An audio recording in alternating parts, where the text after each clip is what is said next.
watching Raiders TV Unboxing. I-unbox natin si Geist Fafnir 8 Absorb and then si Vice Leopard. Nakipag-trade pala ako sa LR Red ko ng Geist Fafnir.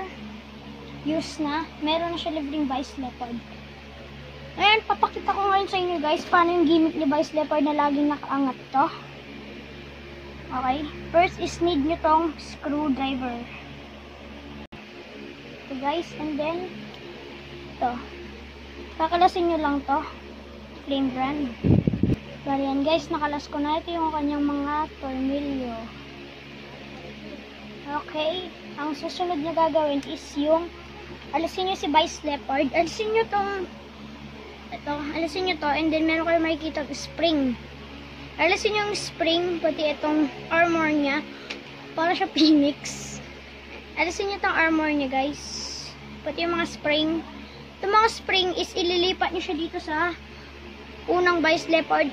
Nakikita nyo itong pinagano ng screwdriver. Lalagay nyo siya dito. Dito sa may bilog. May makikita kayo. Hindi naman doon sa ano. Tapos yan siya guys.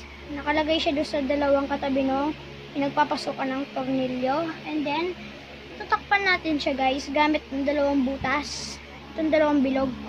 Tutakpan natin siya gamit siya. Nakikita nyo yung dalawang bilog. E di yan. Lagi siya nakaangat. And then, ilalagay nyo na yung leopard niya.